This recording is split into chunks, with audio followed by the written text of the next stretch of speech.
Get up and move to economy now. My valid ticket says seat 2A. His ticket is valid. Why was security called?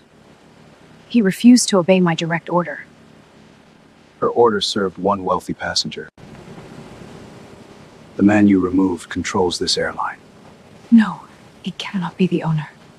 Malcolm Reed is our chief executive officer. The flight attendant looked down at the black man in seat 2A and spoke if the decision had already been made. You need to gather your belongings and move to the back of the plane. Malcolm Reed did not raise his voice. He did not argue. He simply looked at the boarding pass in his hand, then at the woman standing over him. The ticket clearly said first class. Seat 2A paid in full. Nothing about the moment made sense, and yet for Malcolm it felt painfully familiar. Several hours earlier, Chicago had been waking beneath a cold gray sky. Traffic crawled along the Kennedy Expressway. Steel towers disappeared into low clouds, and the first planes of the morning climbed above Lake Michigan. Malcolm stood inside a quiet office on the 42nd floor of Aerovista Airlines headquarters. He was 44 years old, tall, broad-shouldered, calm in the way some men became calm only after surviving years of being underestimated. His dark navy suit was expensive, but not flashy. His shoes were polished. His silver watch had been a gift from his late father, a baggage handler who had spent 32 years loading aircraft in rain, snows, and summer heat. Malcolm touched the watch before closing his briefcase. It was a habit he had never explained to anyone. His assistant, Ethan Cole, appeared at the open door with a tablet pressed against his chest. The car is downstairs, Ethan said. Your flight leaves at 9:20. You should reach Los Angeles before noon. Malcolm nodded. And Laura called again, Ethan continued. She still thinks you should take the company jet. That would defeat the purpose. Ethan gave him a tired smile, the purpose being to see the airline the way our passengers see it. Ethan glanced toward the window. Far below them, the city looked small and orderly. From that height, no one could see the delays, the complaints, or the quiet humiliations that happened at a crowded gate. You already receive passenger reports, Ethan said. Reports tell me what people are willing to write down. Malcolm picked up a thin folder from his desk. 6 sides of customer complaints from the previous 3 months. Different airports, different crews, similar language, questioned repeatedly, moved without explanation, treated like I did not belong. One complaint came from a retired school principal. Another came from a former Army medic. 2 had been filed by black passengers traveling in first class. None had produced enough evidence for formal discipline. That troubled Malcolm more than he admitted. Laura Bennett, Aerovista's chief financial officer, called as he entered the elevator. You have an acquisition meeting this afternoon, she said without greeting him. 2 regional carriers are waiting for your decision. This is not the day to test the passenger experience. I am not testing anything. Then what are you doing? Paying attention? Laura sighed. She was 48, practical, and rarely impressed by Simpson gestures. The board wants sati, she said. Passenger doors opened. For a moment, Laura said nothing. Then her voice softened. Your father would have liked that answer. Malcolm looked at the silver watch again. My father would have asked why it took us this long. At O'Hare International Airport, no one recognized him. That was not unusual. Most people knew the Aerovista logos. Some knew the names of its aircraft. Very few could identify the man who controlled 52% of the company. Malcolm preferred it that way. He moved through Terminal 3 carrying his own briefcase. The air smelled of coffee, floor cleaner, and jet fuel drifting in each time the automatic doors opened. Near Gate 27, an older couple argued quietly over a missing boarding pass. A child pressed both hands against the glass and watched a plane pull away. Business travelers stared at phones, already impatient, with the sat that had barely begun. Malcolm sat near the window and observed. At the gate counter, Rebecca Lawson, the lead flight attendant, spoke with Megan Foster, who would be serving first class. Rebecca was 39. Her uniform was spotless. Her smile appeared quickly when passengers approached and vanished just as quickly when they turned away. Megan leaned closer to her. Full cabin, she asked, every seat. Any trouble? Rebecca glanced across the waiting area. Her eyes paused on Malcolm for half a second. Not yet, the words were quiet, but Malcolm heard them. He lowered his gaze to the folder in his lap. Boarding began 10 minutes later.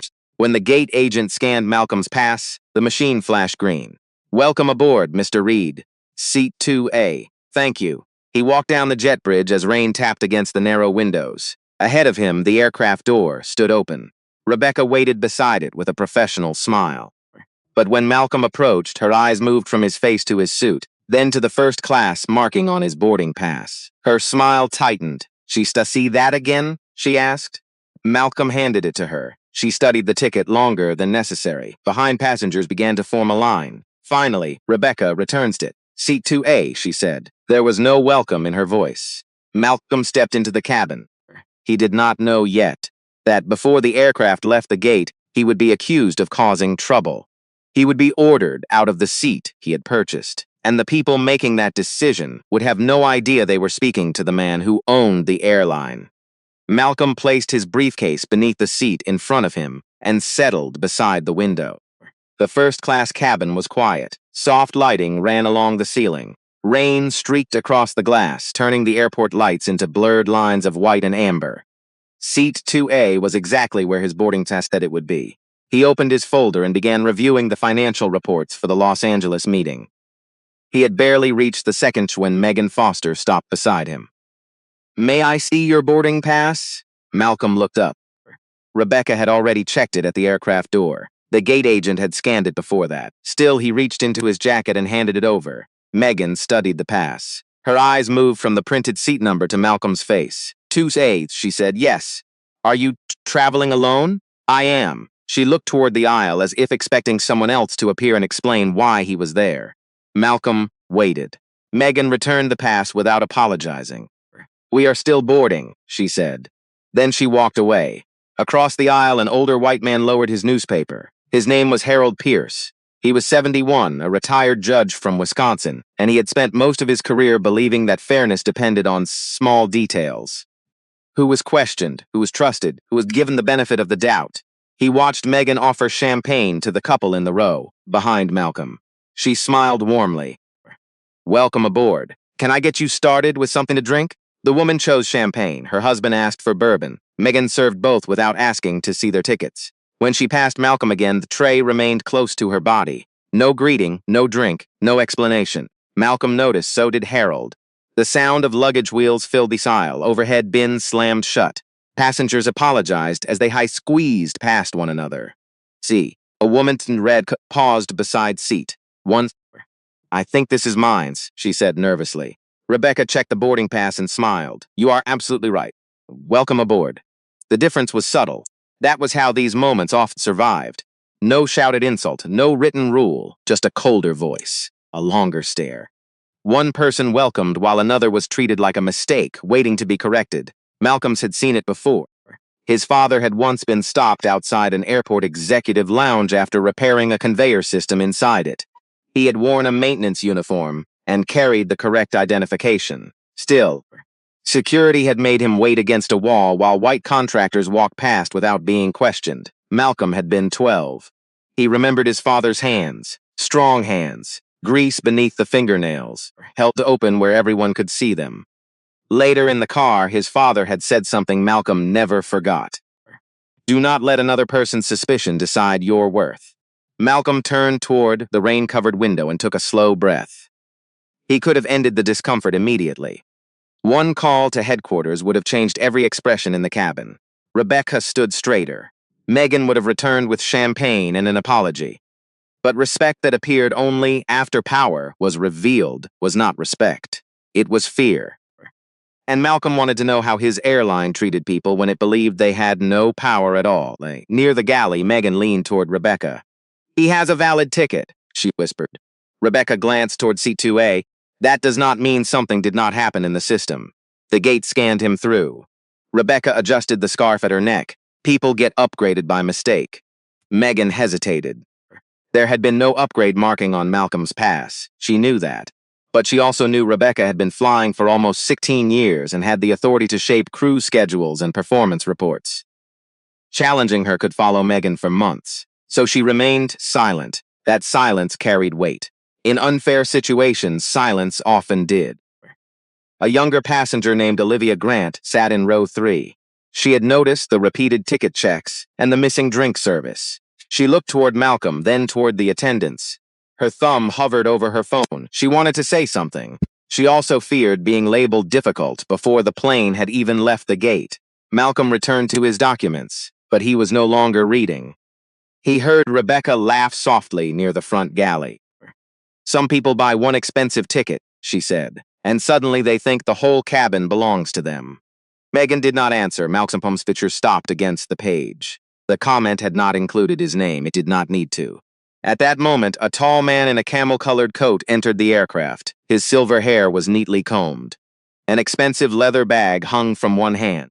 Gregory Whitman walked into cabin with the confidence of someone who had rarely been told no. Rebecca's expression changed immediately. "Mr. Whitman," she said brightly. Gregory handed her his without asking. Gregory handed her his coat without asking. "Good morning, Rebecca." Then he looked toward the second row. He checked his boarding pass, then he stared. "Problem," Gregory said. "There appears to be a problem," Gregory said. Rebecca followed his gaze.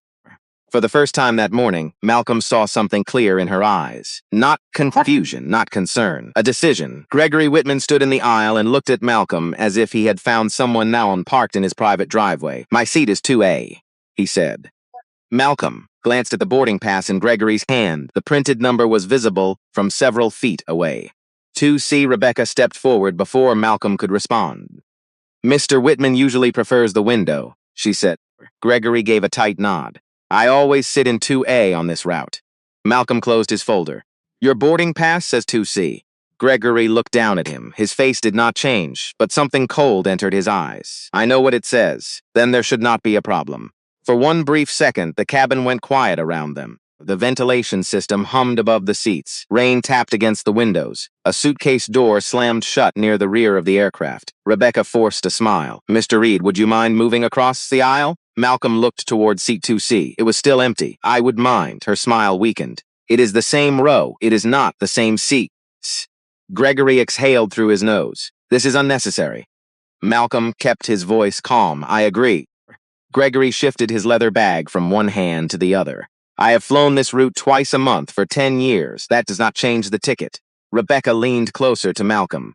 "We are only asking for a small courtesy." Malcolm studied her face. A small courtesy. The phrase had been used against people for generations. Give up your place. Make someone else comfortable. Do not cause trouble. Be grateful you were allowed inside at all. "A courtesy is voluntary," Malcolm said. "What you are doing feels more like pressure." Rebecca straightened. "No one is pressuring you."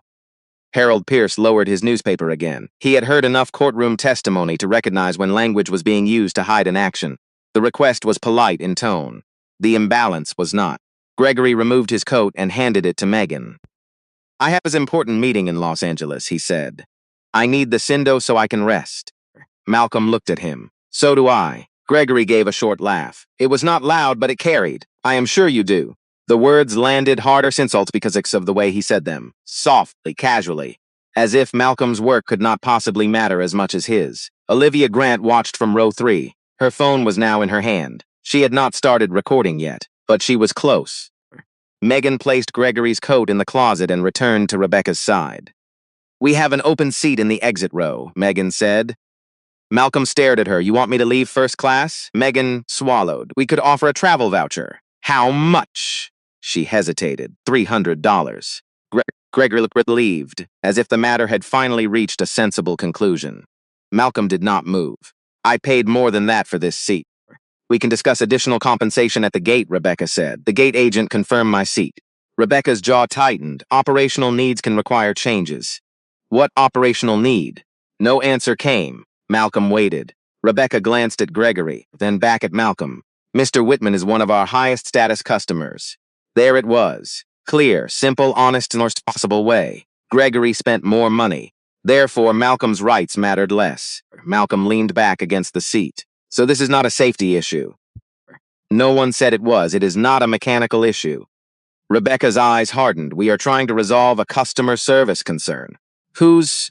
Gregory stepped closer. "Mine." Malcolm turned toward him. "And your concern is that sits in the seat I purchased." Gregory's face flushed. "My concern is that Aero Vista has always taken care of me." Malcolm looked toward Rebecca. "And today, taking care of him means removing me." Rebecca lowered her voice. "You are making this more confrontational than it needs to be." Malcolm felt something tighten in his chest. Not fear recognition, the burden had shifted. They had created the problem now. They were blaming him for refusing to disappear quietly. Harold folded his newspaper. "Excuse me," he said. Rebecca turned. Harold's voice was calm but firm.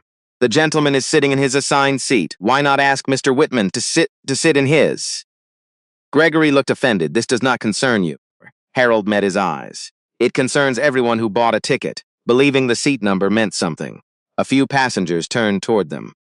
Rebecca's face changed. She could feel control slipping. "Mr. Pierce, please allow the crew to handle this. I am watching the crew handle it." Olivia raised her phone. This time she pressed record. Megan noticed. Her shoulders stiffened. Rebecca noticed too. The tension sharpened. Gregory reached into his wallet and pulled out 5 crisp $100 bills. He held them toward Malcolm. "Take this," he said. "Move to the other seat, and we can all get on with our day." Malcolm looked at the money. Then at Gregory, then at Rebecca, who said nothing. That silence told him everything. They did not see a passenger whose dignity mattered. They saw an obstacle with a price. Malcolm's voice dropped. "You believe $500 gives you the right to remove me from a seat I legally purchased?" Gregory's hand remained extended. "I believe everyone has a number." The cabin went still. Olivia's camera captured every word.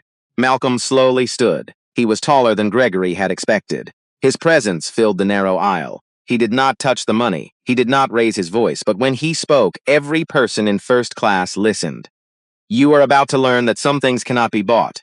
Gregory slowly lowered the money, but the arrogance never left his face. "You are making a simple situation complicated," he said. Malcolm met his eyes without blinking. "No. I am refusing to make an unfair situation look simple." No one spoke. The engines outside the cabin door was still open, but Sissy Apspence inside felt sealed tight. Rebecca stepped into the aisle between the two men. "Mr. Reed, let us take a walk into the galley and discuss this privately." Malcolm shook his head. "There is no private issue here." His voice stayed level. "You asked me to surrender a seat I legally purchased because another customer wanted it." Rebecca forced another professional smile. "I am trying to avoid embarrassing anyone." Malcolm looked around the cabin. "You should have thought about that before asking me to move." A few passengers exchanged nervous glances. Some looked away. Others kept watching. Harold Pierce was op tea pocket. He does mean secus the seat. He knew moments like this. A courtroom had taught him that injustice rarely arrived wearing anger. It often arrived wearing perfect manners. Gregory crossed his arms. "You keep talking about fairness." "I do. You have no idea how much business I have given this airline." Malcolm nodded once. "I believe you. I spend hundreds of thousands of dollars every year. I believe that too." Gregory spread his hands. "So why are we still standing here? Because money buys a ticket." Malcolm paused. "It does not buy another person's dignity." The sentence landed harder than Gregory expected. Rebecca quickly interrupted. "Mr. Reed, no one is questioning your dignity." Malcolm looked directly at her. "Then why am I the only passenger being asked to leave the seat printed on my boarding pass?" Rebecca opened her mouth. Nothing came out. Megan shifted uncomfortably beside her. She had begun the morning, believing this would be another routine flight. Now she could feel every pair of eyes in first class, measuring every decision the crew made. Olivia continued recording. The phone remained steady in her hands. She whispered quietly toward the screen. "This started because the man with the correct ticket won't give up his seat." She stopped speaking and simply kept filming. Facts mattered more than commentary. Rebecca noticed the phone again. "Ma'am," she said politely, "we ask passengers not to record our crew." Olivia answered without lowering the camera. "I am recording what I can legally see while sitting in my assigned seat." Rebecca knew she was right. The airline discouraged recordings. It did not prohibit them, especially before departure. Gregory looked increasingly impatient. "This is ridiculous." He turned toward Rebecca. "Either solve this or remove him." The word hung in the air. Remove. Not ask, not persuade, remove. Malcolm heard several passengers inhale at the same time. Across the aisle, an elderly woman quietly reached for her husband's hand. Neither of them spoke. The mood had changed. This was no longer a disagreement over seating. It had become a test of character. Rebecca drew a slow breath. "Mr. Reed, this flight cannot depart until this issue is resolved." Malcolm answered immediately. "There is no issue preventing departure. There clearly is." "No." He pointed calmly toward Gregory. There is one passenger refusing to sit in the seat he purchased. Gregory laughed. You're unbelievable. No, Malcolm's voice remained controlled. I simply expect the rules to apply equally. Silence returned. The sentence exposed the heart of the conflict. Not comfort, not status. Equality. Captain Thomas Keller appeared from the cockpit after hearing raised voices. He was a veteran pilot in his late 50s. Gray hair, measured posture, the kind of man who disliked unnecessary conflict. What seems to be the problem? Rebecca answered before anyone else could. We have a passenger refusing a reasonable accommodation. Captain Keller looked toward Malcolm. Sir? Malcolm spoke carefully. I purchased seat 2A. He held up his boarding pass. The airline confirmed it twice before I boarded. He pointed toward Gregory. That passenger purchased seat 2C. Captain Keller looked at Gregory's boarding pass. Then at Malcolm's, his expression tightened. So both tickets are valid? Yes, Malcolm replied. Gregory stepped forward. I always sit in 2A. Captain Keller asked one simple question.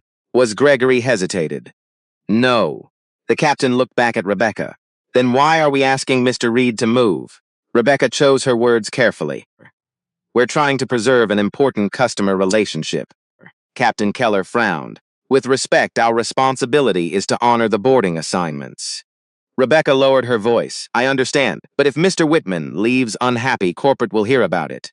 Malcolm almost smiled. Corporate, if only she knew. The captain rubbed his forehead. He disliked disputes between crew and passengers. He also understood that delaying a flight affected schedules across the network. Rebecca leaned closer to him and spoke quietly enough that only he could hear. If we keep arguing, we're going to miss our departure slot. Captain Keller glanced toward Malcolm again. He saw a composed man. No shouting, no threats, no aggressive behavior. Only someone refusing to surrender something he had legally purchased. Then he looked toward Gregory. The impatience, the entitlement, the expectation that someone else should give way. The captain remained silent for several long seconds. Rebecca mistook his silence for uncertainty. She decided to force the situation. She stepped back toward Malcolm, Mr. Reed. Her tone became noticeably firmer. This is my final request. You need to leave seat 2A. Malcolm did not move, and if I decline? Rebecca held his gaze. Then I will have no choice but request airport security. The cabin became so quiet that even the distant sound of rain striking the fuselage seemed louder than before. No one reached for a drink. No one opened a laptop. Every eye turned toward Malcolm. He looked at Rebecca with remarkable calm. Then he asked a question that no one in the cabin expected. Before you call security, would you please tell every passenger here exactly what law you believe I have broken? Rebecca did not answer. Her lips parted, but no words came. The question was simple. What law had Malcolm broken? He had not threatened anyone. He had not touched anyone. He had not blocked the aisle. He had not refused a safety instruction. He was sitting quietly in the seat printed on his boarding pass. Captain Keller looked at Rebecca, then at Gregory, then back at Malcolm. No law has been broken, he said. Rebecca's face tightened. This is not about criminal law. Then what is it about? Malcolm asked. Rebecca lowered her voice. It is about following crew instructions. Malcolm, a crew instruction must serve a legitimate purpose. His tone was steady. Safety, security, an operational need. He held up the boarding pass. This serves one man's preference. Gregory shook his head. You are enjoying this. Malcolm turned toward him. No one enjoys being publicly told that another person matters more. The words changed the room. Even Gregory looked away for a moment. Malcolm could feel his own heartbeat beneath his shirt. Slow, heavy, controlled. He remembered his father standing against that airport wall years ago. Hands open, eyes lowered, trying to preserve dignity while strangers treated him like a threat. Malcolm had promised himself he would never become bitter. But forgiveness did not mean silence, and dignity did not require surrender. He turned back to Rebecca. I want your request documented. Rebecca blinked. What? Write down exactly what happened. Malcolm spoke clearly, making sure Olivia's phone captured every word. State that I purchased seat 2A. State that Mr. Whitman purchased seat 2C. State that you asked me to leave first class because he preferred my seat. Rebecca crossed her arms. I am not writing that. Why not? Because that is not an accurate description. Harold Pierce leaned forward. It is exactly what we all witnessed. Rebecca looked toward him. Mr. Pierce, please stay out of this. Harold's expression hardened. I spent 40 years listening to people change their story after they realized the truth sounded bad. The cabin went silent again. Rebecca's cheeks reddened. Megan stood near the galley, gripping the edge of a service cart. She could feel the situation moving beyond her control. She had followed Rebecca because it was easier. That was the truth. Not because she believed Malcolm was dangerous. Not because she believed the seat assignment was wrong. She had followed because Rebecca was senior, Gregory was wealthy, and Malcolm seemed like the person least likely to create consequences. Now passengers were recording. Now the captain was questioning them. Now Megan understood something uncomfortable. People often joined unfairness, not because they hated the victim, but because opposing the powerful felt risky. That did not make the harm smaller. Megan stepped forward. Rebecca. Rebecca turned sharply. What? Megan swallowed. His ticket is valid. Rebecca stared at her. We know that. Then we should seat. Mr. Whitman in 2C. Gregory's face darkened. I will not sit there. Captain Keller's patience finally broke. That is the seat assigned to you. Gregory pointed toward Malcolm. He can move across the aisle. No, the captain said. The word was quiet. Final. Gregory looked stunned. He was not used to hearing no from people wearing company uniforms. This airline, Captain Keller met his sis. Today, you are a passenger with a ticket for seat 2C. A murmur moved through the cabin. Gregory's jaw clenched. Rebecca stepped closer to the captain. Thomas, we need to think about the delay. I am thinking about it. We could lose the departure window. Then Mr. Whitman needs to sit down. Gregory gave a bitter laugh. You are choosing him over me? Malcolm heard the question clearly, choosing him as if fairness itself were a personal insult. Captain Keller answered, I am choosing the correct seat assignment. Gregory looked around the cabin. No one supported him. The older couple avoided his eyes. Olivia kept recording. Harold sat upright, his face calm but firm. For the first time, Gregory appeared smaller. But Rebecca was not ready to let go. Her authority had been challenged in front of passengers and crew. She felt humiliation burning beneath her collar. Instead of stepping back, she reached for the interphone. Mr. Reed has continued to dispute crew instructions, she said.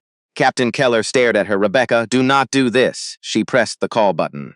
I am requesting a customer service supervisor and airport security. Megan's face went pale. Rebecca, he has not done anything. He is refusing compliance. Malcolm looked at the phone in her hand. The language had changed again. A valid passenger had become non-compliant. A seating dispute had become a security matter. That was how power protected itself, not by proving wrongdoing, by changing the label. Olivia spoke from behind her phone. He has been calm the entire time. Rebecca looked toward her. Mom, put the phone away. No. Olivia's voice trembled, but she did not lower it.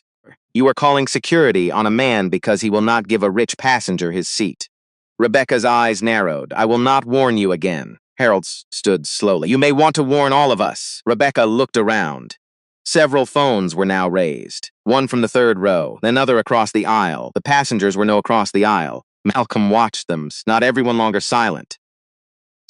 Everyone looked brave. Some looked frightened. Some looked uncomfortable. But they were paying attention. That mattered. A voice came through the interphone. Security is on the way. Rebecca placed the handset down. Malcolm slowly returned to his seat. He fastened his seatbelt. Then he placed both hands on his knees where everyone could see them. Calm, open, still. When he spoke, his voice carried through the cabin.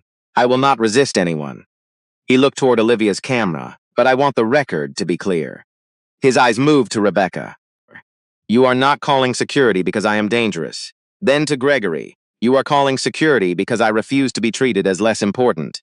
Footsteps sounded inside the jet bridge. Heavy, approaching. The cabin door remained open. 3 uniformed officers appeared at the entrance, and Rebecca pointed directly at Malcolm, that is the passenger. The 3 officers stopped just inside the aircraft door. The first was Tasha Monroe, an airport security supervisor in her early 40s. She had a calm face, sharp eyes, and the controlled posture of someone who had learned never to trust the first of a tense situation. Behind her stood 2 younger officers. Both looked toward Malcolm. Both saw the same thing. A black man seated in first class, hands visible, seatbelt fastened. No shouting, no threat. Tasha turned to Rebecca. What happened? Rebecca, quickly. Rebecca answered quickly. He refused repeated crew instructions and disrupted boarding. Malcolm watched Tasha's expression. It barely changed, but she had heard the missing details. What instruction? What disruption? Captain Keller stepped forward. This began as a seat dispute. Rebecca looked at him sharply. It became a compliance issue. Tasha looked toward Malcolm. Sir, may I speak with you? You may. Do you have your boarding pass? Malcolm handed it to her. She read it carefully. Seat 2A, yes. Tasha looked at Gregory. And your boarding pass? Gregory hesitated before handing it over. Tasha read the seat number 2C. Her eyes moved slowly back to Rebecca. Why was security called? Rebecca's voice tightened. Because Mr. Reed refused to follow a direct instruction from the lead flight attendant. What was the instruction? To move seats so we could resolve an operational concern? Malcolm spoke from his seat. There was no operational concern. Rebecca turned toward him. Please do not interrupt. Tasha raised one hand. Let him answer. The cabin shifted. It was a small gesture, but everyone felt it. For the first time, someone in authority was not automatically accepting Rebecca's version. Malcolm explained the sequence clearly. The repeated ticket checks. The missing service. Gregory's demand, the offer of money, the request to move into the exit row. He did not exaggerate. He did not accuse his motives he could not prove. He simply described what happened. That made it harder to dismiss. Tasha looked toward the passengers. Did anyone witness this? Harold raised his hand. I did. Olivia lifted her phone. I recorded, others nodded. Rebecca's face grew pale. Tasha turned to Captain Keller. Do you consider this passenger a safety threat? No. Has he behaved aggressively? No. Has he refused any safety instruction? The captain paused. No. Rebecca stepped forward. He refused a crew instruction. Tasha looked directly at her. A seat reassignment is not automatically a safety instruction. The words were measured, professional. But they cut cleanly through the excuse. Megan lowered her eyes, shifted to seat 2C, irritated by how long the conversation was taking. This has gone far enough, he said. Remove him so we can leave. Tasha turned toward him. I need you to remain quiet. Gregory stared at her. You work for this airport. I do, and I am asking you to handle a disruptive passenger. Tasha's voice hardened. You are not directing this response. Gregory opened his mouth, then stopped. He had finally met someone his money did not immediately control. Malcolm felt a flicker of hope. Then Tasha's radio crackled. A dispatcher informed her that boarding had been suspended, and the airline station manager was requesting immediate clearance of the cabin conflict. Tasha listened. Her shoulders tightened. She knew the pressure. A delayed aircraft affected the gate, the crew, the next flight. Hundreds of passengers who had nothing to do with this dispute. Systems often forced people to choose speed over truth. That was how bad decisions became procedure. Tasha turned back to Malcolm. Sir, I don't believe you committed a crime. Rebecca exhaled sharply. But, Tasha continued, the airline has the transfer before departure. Malcolm studied her face. You are asking me to leave. I am asking you to step into the terminal while the airline resolves this. And if I refuse? Tasha did not answer immediately. The younger officers shifted behind her. Their hands remained near their belts, not touching their weapons, but close enough for Malcolm to understand the risk. The cabin felt smaller. The air felt thinner. Olivia's breathing became audible behind her phone. Harold's hands tightened around the armrests. Malcolm looked at the officers, then at Rebecca, then at Gregory. He knew the law. He knew airline policy. He also knew that being correct did not protect a person from being hurt in the wrong moment. One sudden movement could change everything. One raised voice, one frightened officer. One sentence later repeated without context. Malcolm unfastened his seatbelt. The click sounded painfully loud. I will leave peacefully, he said. Rebecca looked relieved. Gregory looked satisfied. But Malcolm was not surrendering. He was making a choice. A human's cipher mattered more than a seat. Even when the seat represented something larger, he slowly stood. Tasha stepped back to give him room. May I collect my belongings? Yes. Megan reached toward the overhead bin. Malcolm stopped her with a quiet gesture. I can carry my own bag. The sentence was simple, but Meg felt the shame inside it. She lowered her hand. Malcolm placed the folder inside his briefcase and lifted his coat from the seat. As he entered the aisle, Harold stood. I am sorry it's happened to you, the older man said. Malcolm looked at him. Do not be sorry. He glanced at the phone, still recording. Just remember what you saw. Olivia's eyes filled with tears. Malcolm Ream, are you going to file a complaint? Malcolm paused. Gregory watched him. So did every passenger in first class. Yes, Malcolm said, but not the kind I are expecting. Tasha walked beside him toward the aircraft door. Her voice dropped low enough that only he could hear. I know this is wrong. Malcolm looked ahead. Knowing is where responsibility begins. Tasha absorbed the words in silence. He stepped onto the The door remained open behind him. Through it, he could hear Gregory asking for champagne. Malcolm stopped. His hand closed around the handle of his briefcase. Then he reached into his coat and took out his phone. He selected a private number, known only to Aerovista's senior leadership. Laura Bent answered on the second ring. His voice was cold now, controlled. Preserve every camera recording from Gate 27 and Flight 447. Laura went silent. Why? Malcolm watched Rebecca standing inside the doorway. Because your chief executive officer has just been removed from his own airline. Laura did not speak for several seconds. Behind Malcolm, the jet bridge vibrated as ground equipment moved beneath it. A baggage cart beeped in reverse. Rain struck the metal walls in quick, hard bursts. Then Laura's voice changed, not softer, sharper. Where are you? Outside the aircraft. Are you hurt? No. Were you detained? No. What exactly happened? Malcolm looked through the open aircraft door. Rebecca was speaking quietly to Captain Keller.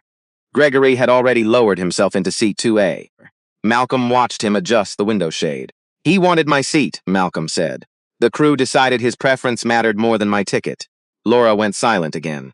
This time, Malcolm could hear typing. I am opening the flight record now. Do not contact the crew yet, Malcolm. I need the evidence preserved before anyone knows who I am. Laura understood immediately. Once the truth reached the aircraft, memories would change. Reports would become cleaner. Words would become softer. People often remembered events differently when consequences entered the room. I will call Natalie, Laura said. Have legal place a preservation hold on everything.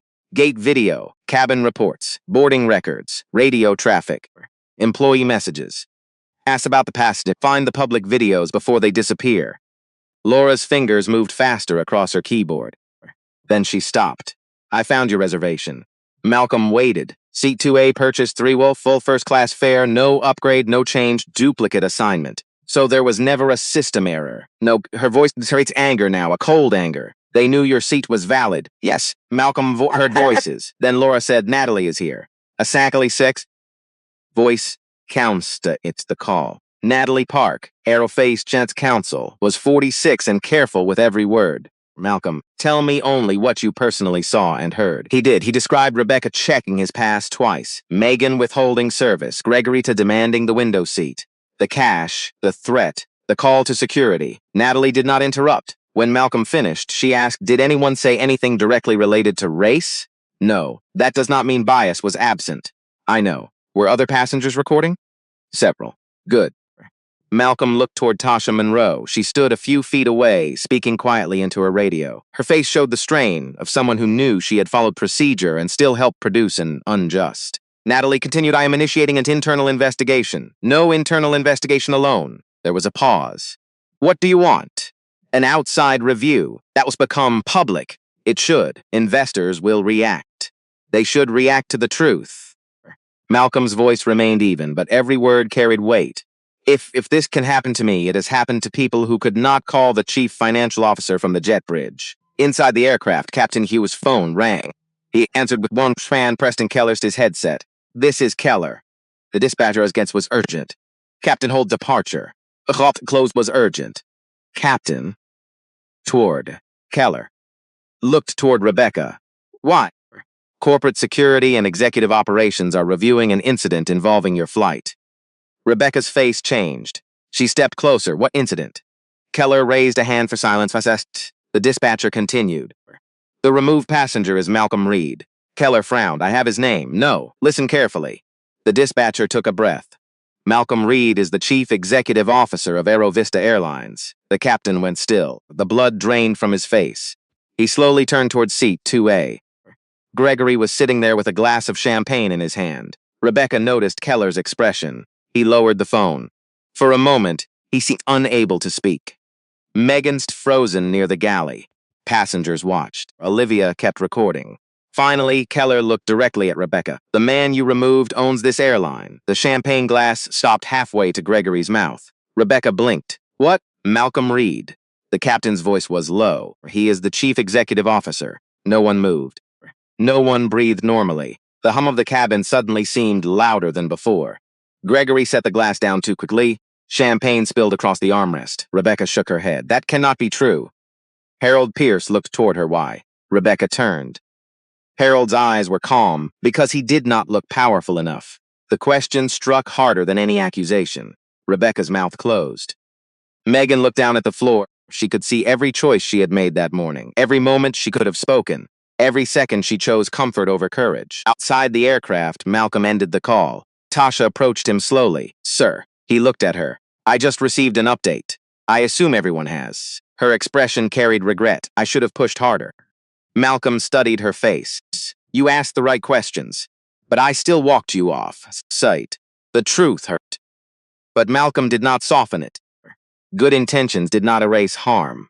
Tasha nodded once. What happens now? Malcolm turned toward the aircraft door. That depends on whether they tell the truth before they are asked. Inside, Rebecca grabbed the interphone. I need to speak with Mr. Reed. Captain Keller stopped her. No. She stared at him. We have to bring him back. No. His voice was firm now. We do not pretend this disappeared because we learned his title. Captain Keller looked at the passengers. Captain Keller looked at the passengers. Then at Gregory. Then at Rebecca. We treated a man's dignity as optional. He pointed toward the open door, and now everyone is going to answer for it. The aircraft remained at the gate while Malcolm stood at the terminal with rainwater darkening the shoulders of his coat. No one asked him to return to seat 2A. That was his decision. He would not allow the crew to correct the situations, only because they had discovered his title. Laura Bennett arrived from headquarters less than 20 minutes later. She walked quickly through the gate area, followed by Natalie Park and 2 members of corporate security. Laura stopped in front of Malcolm. For a moment, the chief financial officer disappeared. She was simply his friend. Are you all right? Malcolm looked through the terminal window at the aircraft. I am standing. That was not my question. He took a slow breath. The anger was still there, deep, controlled, mixed with something heavier.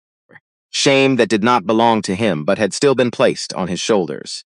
I will be, he says. Natalie stepped closer. The outside investigators has been contacted. The digital evidence is copied. Now, has anyone spoken to the crew? Only to instruct them not to delete messages or alter reports. Malcolm nodded. Good. Laura looked toward the gate. Protect the passengers first. Her eyebrows lifted. You were just removed from that plane, and the passengers did not cause it. Malcolm's voice hardened. Rebook anyone who wants to leave. Provide meals. Cover missed connections. Do not punish them for our failure. Laura nodded and immediately began issuing instructions. That was the difference between leadership and revenge. Revenge wanted pain returned. Leadership asked who might be stacked. Inside the aircraft, Rebecca sat in the front galley, with her hands clasped tightly in her lap. Her face had lost its practiced confidence. Machen sat across from her. Neither woman spoke. Captain Keller stood near the open cockpit door, while corporate security interviewed passengers one at a time. Olivia handed over a copy of her recording. Harold Pierce gave a detailed statement. He described the repeated questioning, the cash, the demand, the threat of security. He did not add emotion where facts were enough. When the investigator asked whether Malcolm had acted aggressively, Harold leaned forward. No. His voice was firm. He acted like a man trying very hard not to become the person they had already decided he was. The investigator paused before writing that sentence down. Across the cabin, Gregory Whitman stood near 2C. He had been ordered to leave C2A. His expensive coat was folded over one arm. The confidence he carried onto the plane had begun to crack. This has been blown out of proportion, he told a security manager. The manager remained expressionless. You offered another passenger money for his assigned seat. It was a private offer. You then demanded the crew remove him. I expected the airline to value loyalty. The manager looked at him. Loyalty does not include ownership of other passengers. Gregory's face tightened. You know how much I spend with this company? The manager closed the folder in his hands. That question is part of the problem. Gregory stared at him. For the first time that morning, no one rushed to his comfort. He was escorted back into the terminal and informed that his elite privileges were temporarily suspended pending review. He looked across the gate area and saw Malcolm. Their eyes met. Gregory walked toward him. Laura moved between them, but Malcolm raised one hand. Let him speak. Gregory stopped several feet away. His face was pale. I did not know who you were. Malcolm looked at him for a long moment. That is not an apology. Gregory's jaw moved. I would not have handled it that way if I had known. That is exactly why it matters the words were struck cleanly. Malcolm stepped closer.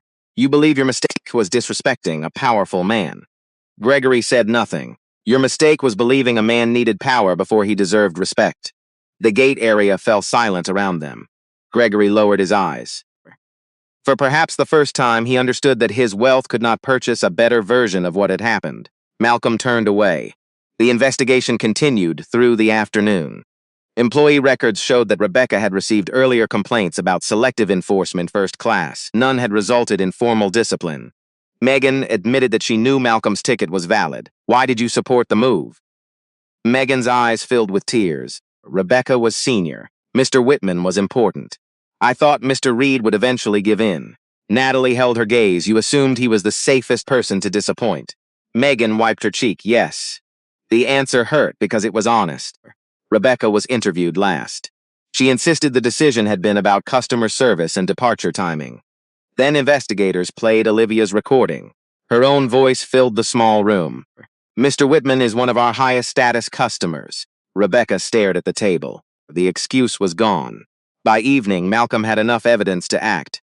Rebecca, Megan, and station supervisor Brandon Hale were placed on immediate suspension. Gregory's status account was frozen.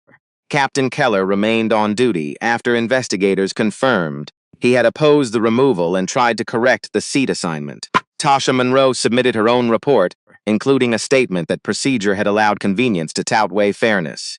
Malcolm read every page. Then he closed the file. Laura stood across from him. Will you terminate them? After the independent review, they failed you. Malcolm looked through the glass wall toward the busy terminal. No, his voice was low. They failed people who never had my phone number. He placed his hand on the folder. This cannot end with 3 suspensions. Laura understood. Malcolm was no longer thinking about one flight. He was thinking about every complaint that had been dismissed. Every passenger who had gone home humiliated. Every employee who had stayed silent because speaking up felt dangerous. He looked back at her. Call the board. Laura's expression tightened. What are you going to tell them? Malcolm picked up his father's silver watch and fastened it around his wrist. That we are about to change the company. And if they resist? He looked toward the aircraft at gate 27. Then they can explain why profit matters more than human dignity. By 7 that evening, the video from Flight 447 had already spread across the country. Malcolm Reed, sit calmly in seat 2 a while. A wealthy passenger demanded his place. They watched Rebecca call security. They watched Gregory offer cash. They watched Malcolm walk away, with his hands visible and his voice controlled. Some viewers recognized the cruelty immediately. Others asked the question Malcolm had heard his entire life. What happened before the recording started? At Aero Vista headquarters, the board gathered in a glass conference room overlooking downtown Chicago. Rain pressed against the windows. Phones vibrated across the long table. News alerts flashed every few seconds. Edward Harrington sat near the head of the room. He was 66, silver-haired, polished, and the kind of leadership that protected the stock price. First, he placed his phone face down. We need to contain this. Malcolm stood near the window. Contain what? The damage. Malcolm turned slowly. The damage, and Edward leaned back. The public damage is happening now. Laura Bennett sat beside Natalie Park. Neither woman spoke. They watched Malcolm's face. Calm. Tired. Edward opened a folder. Our legal exposure increases every... We should release a statement saying the matter is under review. Nothing more. The matter has been reviewed. Not publicly. Malcolm walked to the table. Rebecca Lawson received earlier complaints. Edward's eyes narrowed. Unproven complaints. They were dismissed without serious investigation because there was not enough evidence. There was enough to ask better questions. The room went quiet. Malcolm placed 3 files on the table. A retired school principal, a military veteran, a nurse traveling home after her mother's funeral. Each had described being questioned, displaced, or treated as suspicious in a premium cabin. Each complaint had been closed. Edward barely looked at them. This company serves more than 30 million passengers a year. You cannot build policy around a few emotional stories. Malcolm's jaw tightened. They are not stories. He tapped the files. They are people. Edward exhaled. This is exactly what concerns me. You are too close to this. I was dragged into it. You were asked to leave an aircraft because I would not give a wealthy man my seat. Edward looked around the table. No one is defending the crew. Then stopped defending the system that trained them to protect status over fairness. The words cut through the room. Laura lowered her eyes for a moment. She had worked beside Edward for years. She knew he measured almost every decision by cost. But some costs never appeared on a balance sheet. The humiliation of being watched, the fear of speaking, the quiet decision never to fly again. Malcolm opened another folder. This is the reform plan. Edward did not touch it. Natalie spoke. Independent review of all forced removals, mandatory bias training, a passenger rights advocate at major hubs, protected reporting for employees who challenge improper orders. Laura continued. Compensation standards for wrongful displacement, external audits, public reporting every quarter. Edward stared at them. What is the projected cost? Laura answered. $23 million in the first year. The room shifted. One director removed his glasses. Another whispered to the person beside him. Edward gave a humorless laugh. $23 million because one flight attendant made a bad decision? Malcolm leaned forward. No. His voice dropped. $23 million because one bad decision exposed what we failed to see. Edward's expression hardened. Our shareholders will not accept this. I am the controlling shareholder. You control 52%. That does not make you untouchable. No. Malcolm looked around the room. It makes me responsible. Edward pushed his chair back. This is not leadership. This is guilt. Malcolm felt the old anger rise, not wild, focused. His father had worked beneath aircraft in freezing weather while executives discussed labor as an expense. He had taught Malcolm that power revealed character. Not when power was gained. When it was challenged, Malcolm stood upright. You think this is about my feelings. It is. No. This is about his passenger needs Wufhalthap the Ulstant. Edward's face reddened. We cannot run an airline by public outrage. We cannot run one by private humiliation either. The sentence held the room. Short. Final. Edward gathered his papers. If you force this through, I will call for a vote on your leadership. Laura looked at Malcolm. Natalie stopped writing. Several directors became very still. Edward believed the threat would create hesitation. It did not. Malcolm reached into his jacket and placed a document on the table. It was a personal financing commitment. If any director believes dignity is too expensive, I will purchase their shares at the independent market valuation. Edward stared at the paper. You prepared this already? I prepared it before the meeting. You would risk your own fortune? Malcolm looked toward the rain beyond the glass. My father's 32 years building other people's airplanes with his hands. He faced Edward again. I can spend my money protecting the people who sit inside them. The silence was no longer uncertain. It had chosen a side. One director opened the reform plan, then another. Edward looked around and realized the room had moved without him. In favor. Two opposed. Vote came minutes later. One abstention. The plan passed. But Malcolm knew the hardest part was still ahead. Policies could be written overnight. Trust could not. Laura's phone buzzed. She read the message and looked up. The networks are waiting downstairs. Malcolm closed the final file. Edward spoke from the doorway. What are you going to tell them? Malcolm fastened his father's silver watch. The truth. He walked toward the elevator. Not as the man removed from seat 2A. Not as the owner of Aero Vista. But as someone who finally understood that leadership meant standing beside people before the world learned their names. The press room at Aero Vista headquarters was packed before Malcolm entered. Camera lights burned against the white walls. Reporters filled every seat. Microphones crowded the podium. Beyond the glass doors, employees stood shoulder to shoulder watching in silence. Malcolm paused backstage. Laura adjusted the cuff of his jacket.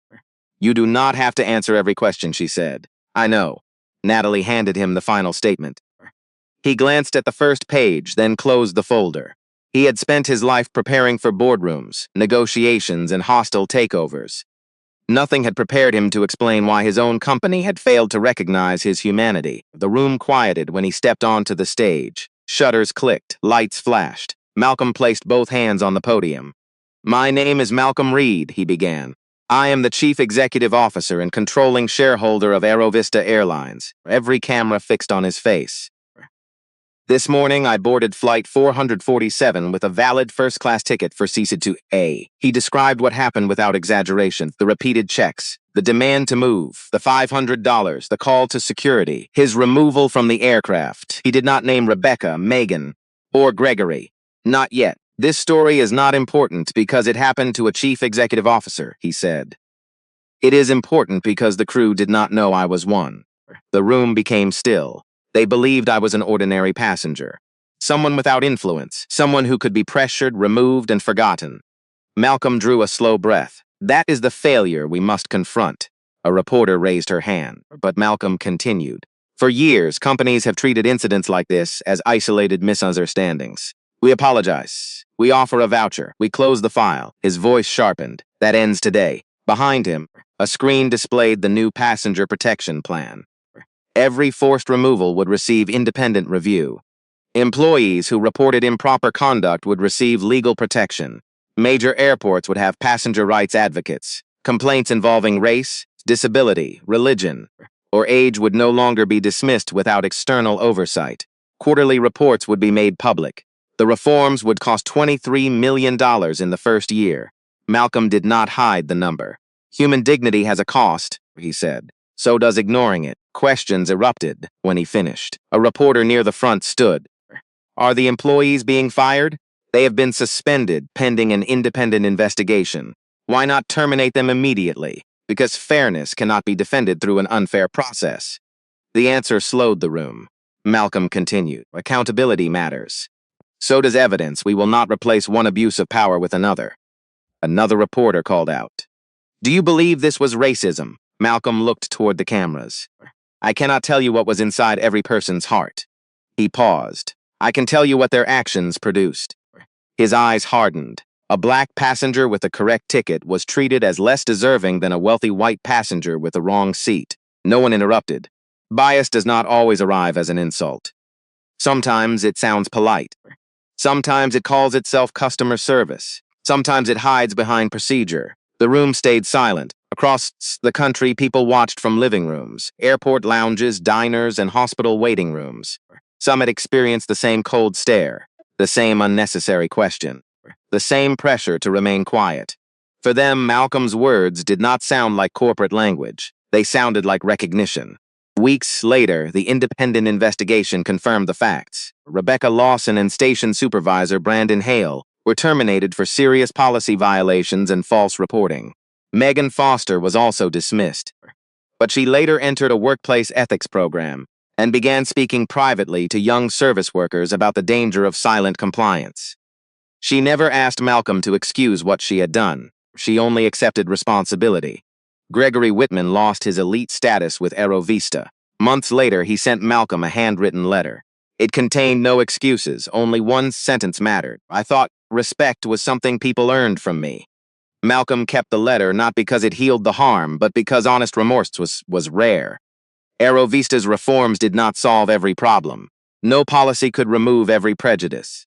But complaints were investigated faster. Employees began challenging improper decisions. Passenger removals dropped sharply. Other airlines adopted similar review systems. The change moved beyond one company. 1 year after the incident, Malcolm returned to Flight 447. Same route, same morning departure. He sat in seat 2A.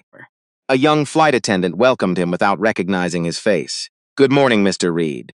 Her smile is warm, natural. She handed him a glass of water and treated the passenger across the aisle with the same care. Malcolm looked through the window as Chicago disappeared beneath the clouds. He touched his father's silver watch. Power had revealed the truth, but respect had begun before power was recognized. That was the lesson he hoped people remembered. A human being should never need a title, fortune, or camera before others decide that his dignity matters. When unfairness happens, silence protects the person causing it. Courage does not always require a speech. Sometimes it is a raised phone, a truthful statement, a quiet refusal to look away. If this story reminded you that dignity belongs to everyone, like this video and subscribe for more stories about courage, justice, and the people who refuse to remain invisible. Then leave 3 words in the comments. Never stay silent.